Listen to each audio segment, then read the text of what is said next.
Ashamar kafune akam jirtu kabajamtoota daawwattoota Horri Miidiyaa kun qophii keenya gungumii karaa Horri Miidiyaa isiniif dhiyaatudha. Qophii gungumii keenya irratti Oromoon ofiisaatti maal gunguma, walitti maal gunguma, akka biyyaatti maaltu gungumama wale kan jedhu qabadhee isiniif dhiyaadheen jira. Qophii kana qopheessuun si waliin kan turu Allalisaa Dhaabaati. Isinis daawwattoonni Horri Miidiyaa hanga xumura qophii kootti na waliin turan afirraa kooti. Egaa qophii gungumii koo yookaan qabxii gungumii koo kana keessatti taatee biyya keenya keessatti raawwatamaa oolu akkasumas karaa qaamota mootummaa akkasumas karaa qaamota dhuunfaa fi walitti bu'iinsa bakkeewwan garaagaraatti raawwatamu qabadheen guyyaa guyyaatiin bakka tokkotti qophii gungumii koo karaa Horri Miidiyaa isiniif dhiyeessa. Isinis miidiyaa kana like, subscribe gochuu hin dagatinaa. Yaadaaf qeeqa qabdan komentii jalatti barreessuu ni dandeessu. Egaa qabxii koo tokkoffaa yookaan gungumii koo tokkoffaa keessumaa gaa gidduu kana taatee biyya keenya keessumaa Oromiyaa keessatti bakkeewwan garaagaraatti waraana mootummaa fi waraana adda bilisummaa Oromoo gidduutti raawwatamu akkasumas immoo gama naannoo Tigraayitiin maaltu raawwatamaa akka jiruu fi gama naannoo Amaaraatiin immoo oolmaan isaanii maal akka ta'e qabadhee isiniif dhiyaadheen jira. Hanga xumura qophii kootti na waliin tura. Egaa qabxii koo tokkoffaa yookaan immoo waa'ee Oromiyaa keessatti bakkeewwan garaagaraatti keessumaa walitti bu'iinsa waraana adda bilisummaa Oromoo fi waraana mootummaa gidduutti namoonni nagaan gaagaamaa jiran waggoota keessumaa waggoota 6 asitti maar akka jiruu fi hanga guyyaa har'aatti gaa uummanni Oromoo maal akka irra jiru gungumii koo keessatti argattu jechuudha. Kana keessatti egaa waa'ee waraana adda bilisummaa Oromoo fi waraana mootummaa yookaan immoo raayyaa ittisa biyyaa gidduutti keessumaa Oromiyaa keessatti bakkeewwan garaagaraatti raawwachaa turuunsaa ni yaadatama. Kun immoo yeroo as miti yookaan yeroo gabaabaa asitti otoo hin taane waggoota 6 ol lakkoofsisaatii jira. Kun immoo uummata keessumaa namoota nagaa qe'ee qabeenya isaanii irra jiraatan gaaga'uunsaas waan hafe hin fakkaatu jechuudha. Egaa gidduu kana bakkeewwan garaagaraa keessumaa waggoota 6 asitti maqaa garaagaraa dhahatee waraana mootummaa fi akkasumas immoo waraana adda bilisummaa Oromoo gidduutti bakkeewwan garaagaraatti lolli gaggeeffamaa turuun ni yaadatama jechuudha. As keessatti lubbuun namootaa akkasumas qabeenya dabalatee akkasumas beelladoota dabalatee fi lubbuu namoonni hedduun bakkeewwan garaagaraatti karaatti hafaa turuun ni yaadatama. Kun hundi sababii waraana adda bilisummaa Oromoo fi lola makalaakaa gidduutti raawwatamuun qulqulluu baay'een dhabamaa turuun ni yaadatama. Kun immoo waggoota 6 asitti dhibbaan kan lakkaa'amu namoota nagaata kan lubbuun isaanii darbe jechuudha. Ammas lubbuun namoota nagaa darbuunsaa waan hafe hin fakkaatu ammas waan dhaabbate miti jechuudha. Egaa yeroo dhiyoote asitti lola garaagaraa yookaan maqaa dhaatee maqoota garaagaraatiin bushin niggaa dabalatee akkasumas lola kumaa gidduu kana raawwatamaa jiru yookaan immoo itti qindaa'ee hojjetamaa jiru irratti gidduu kana lolli bakkeewwan garaagaraatti gaggeeffamu keessatti namoonni nagaan hedduun akkasumas waraana adda bilisummaa Oromoo dabalatee achiinis gama waraana mootummaatiin lubbuun qulqulloota hedduu darbaa turuun ni yaadatama. Kun hundi nama tokko aangoo irra tursiisuuf akka ta'e wal naman gaafachiisu jechuudha. Kanaaf kana gidduutti walitti bu'iinsi yookaan qaamni hidhatee laga jiru lubbuu isaa gurgure yookaan du'uu yookaan ajjeesuuf akka laga galee beekamaadha. Akkasumas gama raayyaa ittisa biyyaatiin kan lola sana dhaqee du'uuf akka dhaqu beekamaadha. Garuu kana gidduutti lubbuun namoota qe'ee isaaniif qabeenya sarara jiraatan akkasumas namoota fiiguu hin dandeenye akkasumas namoota immoo baqatanii jalaa bahuu hin dandeenye bakkoota garaagaraatti lubbuun isaanii dhabamaa jiraachuun ni yaadatama jechuudha. Gama waraana adda bilisummaa Oromootiin maatii isaa keessa yoo kaabineen jiraatu yookaan immoo kan mootummaa kanaaf hojjeta yoo ta'e maatiin bakkee sana yookaan maatiin baadiyaa jiru sababii ilmi isaanii yookaan sababii firri isaanii waraana mootummaa keessa jiru lubbuun namoota hedduu darbaa turuun ni yaadatama. Gama mootummaatiinis waraanni mucaan isaanii laga keessa jira yookaan waraana adda bilisummaa Oromoo keessa jira taanaan ilmi keessa laga jiran lubbuu namoota hedduu manaa baasanii ajjeesaa turuun akkasumas immoo hidhaa turuun akkasumas immoo yeroo ammaa kana lubbuu namoota hedduu mana hidhaatti baasanii ajjeesaa jiraachuun kun gama mootummaatiinis wal nama gaafachiisu miti jechuudha. Kanaaf gama lamaanittuu uummanni qeessaaf qabeenya isaarra jiru dararaa guddaa argaa jiraachuun hanga ammaatti beekamaadha jechuudha. Isa sababeeffatee gidduu kana lola kumaa erga hidhamee torbaaniitii asitti lolli labsamee turuun ni yaadatama gama waraana adda bilisummaa Oromootiin jechuudha. Kana keessatti fakkeenya fudhachuu kan dandeenyu godina Wallagga Bahaa Haroolimuu keessatti lubbuu namoota hedduutu darbaa jiraachuun agaamaati jira yookaan argamaati jira jechuudha. Kun hundi torbee asitti lubbuu namoota hedduu darbaa tureen ni yaadatama darbuunsaa jechuudha. Hanga ammaatti lolli kun bakkeewwan garaagaraatti gaggeeffamaa jira jechuudha kallattiitiin jechuudha.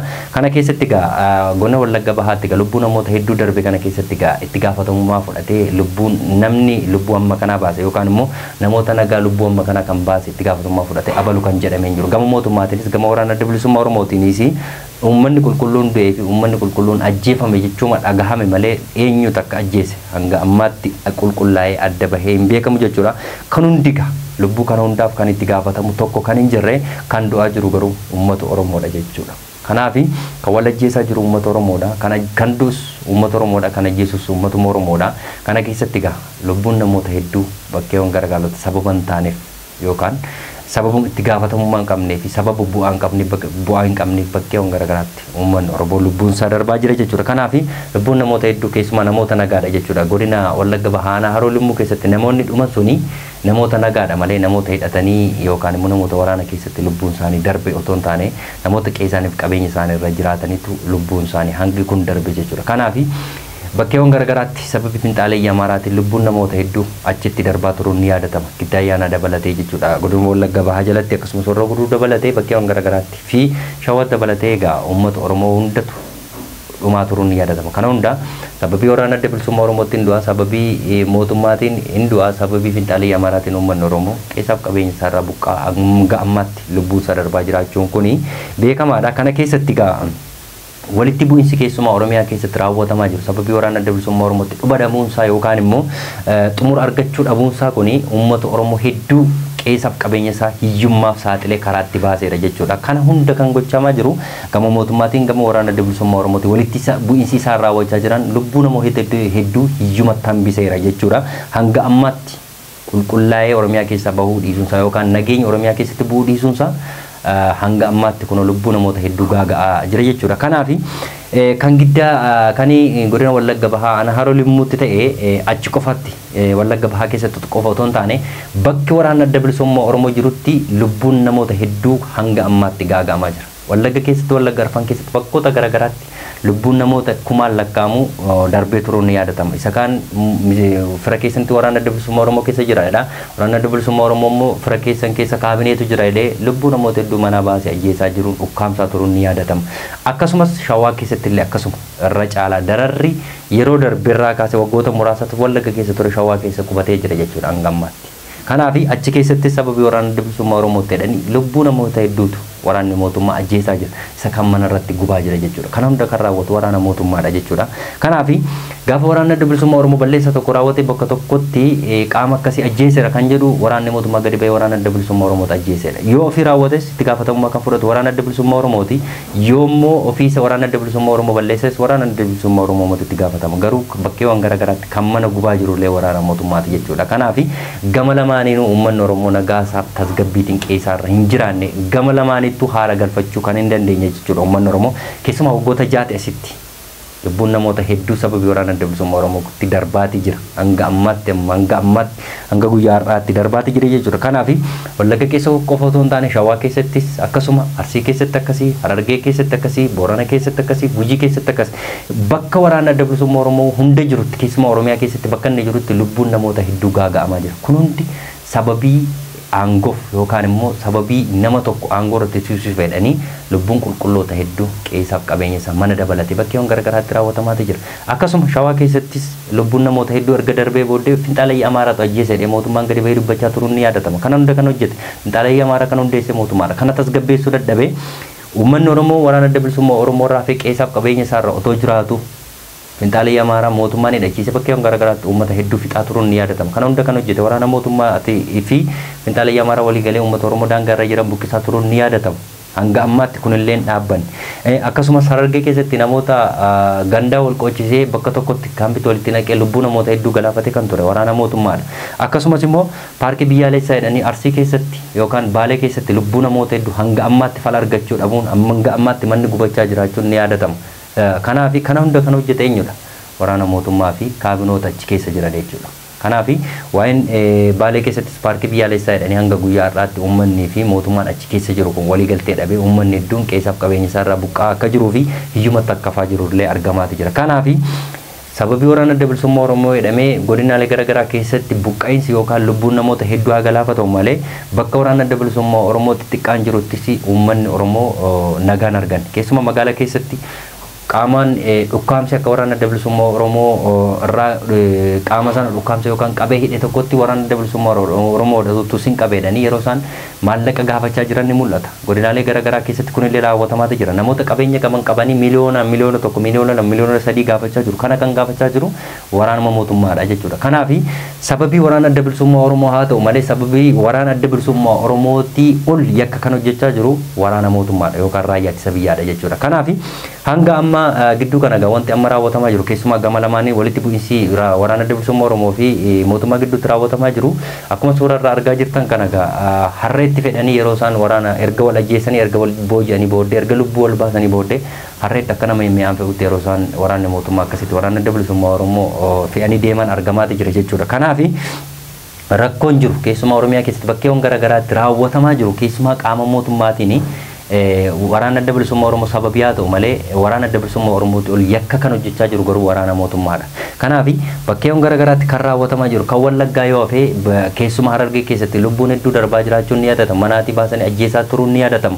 Inni kanaafuu Baalee keessatti akkamitti sababii paarkii biyyaalessaa jedhanii uummata hedduu isa kaan hidhaa isa kaan reebaa isa kaan mana irratti gubaa jiru. Kun hundi sababii waraana adda bilisummaa Oromoo miti. Mootummaa matu kana qindeessee shira qindeessee uummata bakkeewwan garaagaraatti qeesam qabeenya isaa akka hin jiraanneef nagaatiin tasgabbaa'ee keessarra akka hin jiraanne kan gochaa jiru mootummaa aangoorra jirudha jechuudha. Kanaaf rakkoon keessumaa Oromiyaa keessa jiru keessumaa waraana adda bilisummaa Oromoo fi mootummaa gidduutti uummanni gaaga'amaa jiru kumaatamaan lakkaa'amaati jira. Inni kaan beela'ee inni kaan lubbuunsaa darbee inni kaan dhaabatee du'e inni kaan of ajjeese jechuudha. Kun hundi garuu sababii uummanni Oromoo waliigaltee dhabeef. Keessumaa waraana adda bilisummaa Oromoo fi mootummaan kun waliigaltee shakkii wal amantaan erga dhibee uummanni dhibbaan lakkaa'amu sadarkaa wal jibbuurra ga'ee sadarkaa yaadan taaneef ilaalchan taane walii qabaachaa dhufeera jechuudha. Kanaaf jibbinsi ammas uummata Oromoo irratti mootummaa fi keessumaa namoonni quuqama Oromoo hin qabne keessumaa warreen uummata Oromoo jibban raayyaa ittisa biyyaa keessa warreen jiranii uummanni Oromoo akka buqqa'uuf illee sababii guddaa yookaan immoo aarsaa guddaa kan kaffalaa jiru isaanidha jechuudha. Kanaaf hidhata waraana mootummaa hidhata finxaalee Amaaraa wajjin godhatanii keessumaa waraana mootummaa keessa warri jiran keessumaa sabaan garbiraa warreen ta'anii uummanni Oromoo keessaaf qabeenya isaarraa akka buqqa'uuf akka lubbuun isaa darbu gochaa kan jiru waraana mootummaa keessa warra raayyaa ittisa biyyaa keessa warra sabaan gara biraa ta'edha jechuudha. Kanaaf uummanni Oromoo raayyaa ittisa biyyaa keessa jirullee kanarratti xiyyeeffatee hojii hojjechuun dirqama isaati jechuudha. Kanaaf uummanni Oromoo hanga yoomitti waggaa jaarraa meeqa keessaaf qabeenya isaarraa buqqa'a. Kanaaf uummanni keessumaa poolisii raayyaa ittisa biyyaa keessa jiru isa kanarratti xiyyeeffatee hojjechuuti qaba jechuudha. Isa taansee waa'ee Tigraay keessattis wal amantaan ammas akkuma duraa wal jibbuun akkasumas aangoorratti wal gaareffachaa turuun kun ammas waan dhaabbate miti. Kanaaf gama Dr. Gabra Mikaa'eliin gaareffannaan ammas gara gama Jeneraal Taaddasee warra deetii waan hafiin fakkaatu. Kanaaf achi keessatti wal amantaa dhabuu shakkiin akkasumas uummanni Tigraay yaaddoo guddaa keessa jira jechuudha. Kanaaf yaaddoon isaanis sababii aangoonni achi keessa jira yookaan qondaaltonni Tigraay gareen Dr. Gabra Mikaa'el fayyadama isaa gatii dhabeef uummanni Tigraay yaaddoo hamaaf saaxilamaatii jira jechuudha. Akkasumas beela guddaatu Tigraay keessatti mudachuuf akka jirullee argamaatii jira jechuudha. Kanaaf gama lamaaniinuu gareen Dr. Gabra Mikaa'el kun aangoo barbaadu aangoo isaanii immoo mootummaan gama ministeera Itoophiyaatiinis kennamaa dhiisuun isaanii yaadatama jechuudha. Kanaaf keessumaa erga Geetaachoo Raddaa aangoo irraa bu'ee erga Jeneraal Taaddasee Warradee naannoo Tigraay imalee booddees Tigraay keessatti shakkii guddaa fi akkasumas immoo wal amantaan dhabuun kun akkuma itti fufetti jira jechuudha. Inni dhuma lola naannoo Tigraay fi lolli naannoo Amaaraa fi raayyaa ittisa biyyaa ammas yookaan finxaalee Amaaraa fi mootummaa gidduutti raawwatamaa jiru ammas daran hammaateeti jira jechuudha. Kanaaf keessumaa godinaalee Amaaraa bakkeewwan garaagaraa keessatti raayyaan ittisa biyyaa injifannoo akka argate dubbachaati jira. Kanaaf faannoonis gama isaatiin hamma waan callise fakkaata. Akka durii ibsa baasuun kun akkasumas immoo raayyaa ittisa biyyaa booji'eera ajjeeseera kan jedhu kun hanga ammaatti gadi bahaatiin jiru.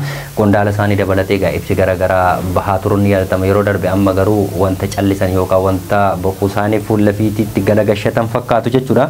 Kanaaf wanti lolli naannoo Amaaraa keessatti ammas raawwatamu abdii kutannaa irra akka gahee fi faannoon humna dhabaa akka jirus gama raayyaa ittisa biyyaatiin dubbatamaa jira. Gara fuulduraatti immoo oguma raayyaan ittisa biyyaa achi keessa jiru dhuguma faannoo kan guutummaa guutuutti barbadeessee balleessee naannoo Tigraay naannoo Amaaraa keessatti uummanni Amaaraa nagaa isaatiin jiraata kan jedhu walumaan kan laalluta jechuudha. Maaliif naannoo Amaaraa keessatti yeroo dhiyootti keessumaa erga finxaalee Amaaraa yookaan faannoon achi keessatti hundeeffameeti uummanni naannoo Amaaraa nagaa dhabuun yookaan akkasumas immoo bakkeewwan garaagaraatti lubbuun namoota hedduu darbaa jiraachuun tureera yookaan wal nama gaafachiisu. Kanaaf Tigraay keessatti Amaaraa kana keessatti dhuguma raayyaan ittisa biyyaa yoo faannoo kana qulqulleesse uummanni naannoo Amaaraa kun nagaasaatiin keessaa akka jiraatu beekamaadha. Garuu kun hundi faannoon namni qulqullaa'ee ogummaa naannoo Amaaraaf nagaa yookaan tasgabbii kennaa kan jedhu kun yeroon kan deebisu ta'a. Egaa kabajamtoota daawwattoota Horni Miidiyaa taateen biyya keenya Oromiyaa keessatti gidduu kana waa'ee lola kumaarratti waraana adda bilisummaa Oromoo fi mootummaa gidduutti raawwatamaa jiru lubbuu kumaataman lakkaa'amutu lubbuun isaa darbaa jira. Inni kan qeessarraa buqqa'aa akka jiruu fi Tigraay keessatti immoo lamantaan aangoota mootummaa dhabamuunis uummata Tigraay fi yaaddoo guddaa akka ta'ee fi naannoo Amaaraa keessatti immoo fantaalee Amaaraa yookaan faannoo fi mootummaa gidduutti yookaan raayyaa ittisa biyyaa gidduutti lolli hammaachaa dhufuun kunis uummata naannoo Amaaraa yaaddoo guddaa keessa galchee jira. Egaa kabajamtoota daawwattoota Horni Miidiyaa taateen guyyaa har'aa keessumaa qophiin gungummii guyyaa har'aa kan hanga ammatti daawwataa turtan ture. Qophii gungummii kana qopheessuun si waliin kan ture Allalisaa Dhaabaati. Qophii gungummii biraan hanga walitti deemtu immoo qophiilee Horni Miidiyaa waliin immoo turtii gaarii qabaadhaa.